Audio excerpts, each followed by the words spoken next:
Dr. Redmond Shamshiri. And I'll start with Dr. Shamshiri, the Doctor of Engineering, University of Florida's Education. Current position is scientific researcher at the Redmond Institute of Agriculture and Bioeconomy.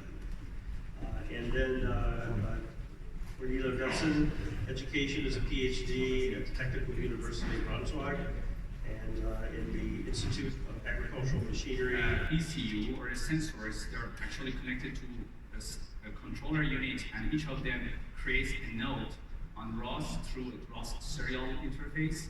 So for example, a distance sensor detects the sensors and is connected to a microcontroller, let's say Arduino or something, and then it creates a node on ROS that's separate. So each of these ECU can communicate with each other separately.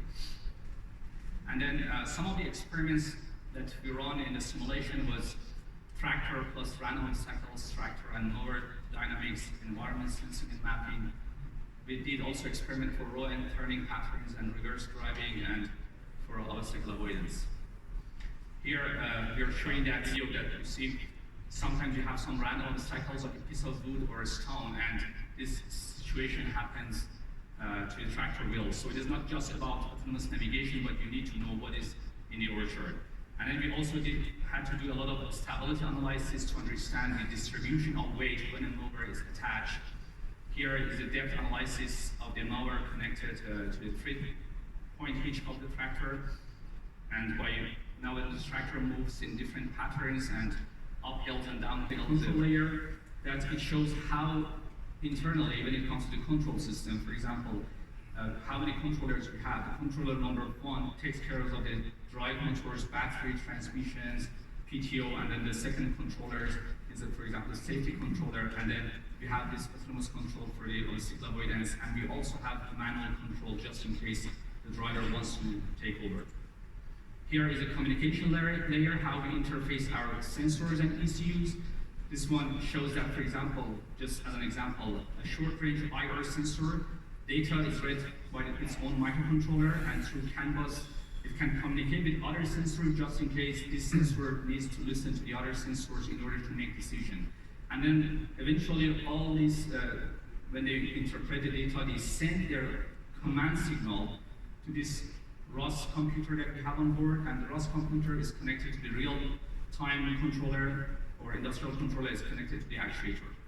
If we needed also to transfer some like string images, or because this canvas is only 0.25 megabit per second, but if you wanted to stream some image, for example, here in this case, we have a safety system that's a camera, and we want to transmit string images to ROS. So for that, we use this network switch.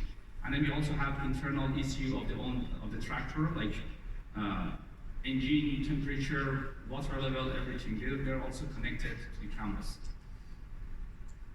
And that's our very first prototype realization of the entire system on a lab scale.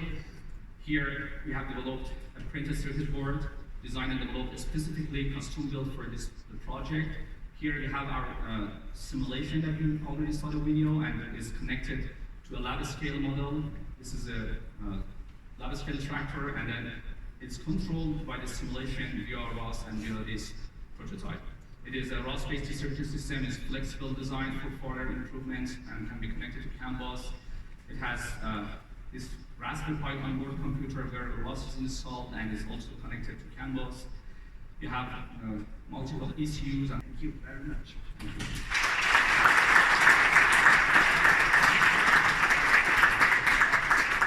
Since I'm the moderator and hold the microphone, I can be the first to give you a card before you get off the stage. But, I think I can help you.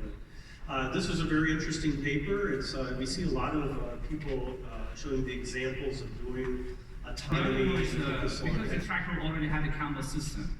And what we are putting on the tractor, we said that this is supposed to be a modular system that you can integrate with any partner, come up with any ECU, like another computer with another image processing system on it.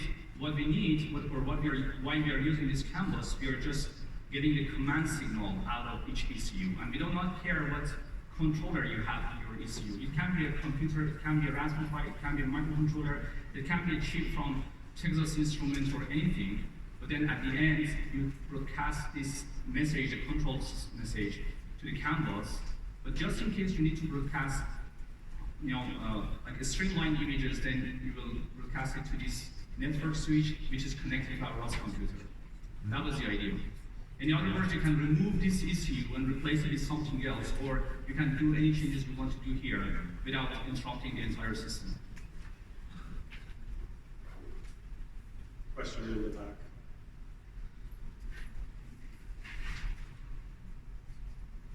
Over here. Okay, Johannes Bartel, University of Karlsruhe.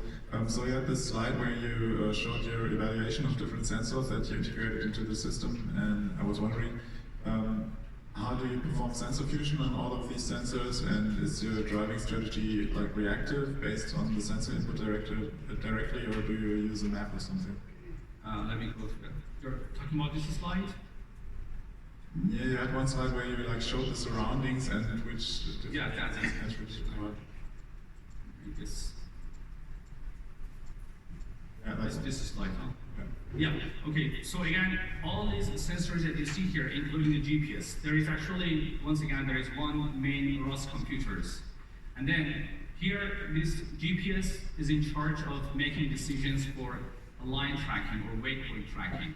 So for example, we upload the GPS waypoints that we have collected already by manual driving tractors in the roads, and then we upload it to the system. So this, what it does, it tries to adjust the tractors that follow that waypoints. But now what if, now it's like a cascaded system, what if there is an obstacle in front of the tractor? So that's when this obstacle avoidance sensors take over.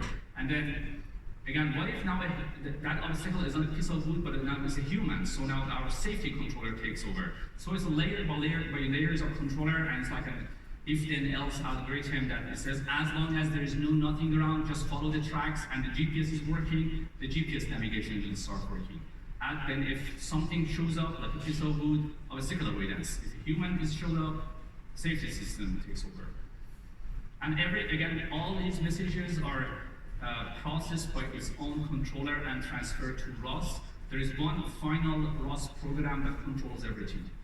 Scans all the messages in milliseconds, and like every actually milliseconds, very fast, to make sure that we are not losing any data.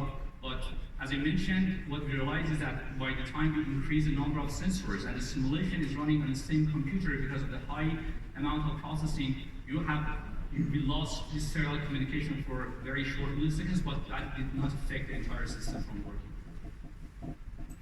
We have one more question.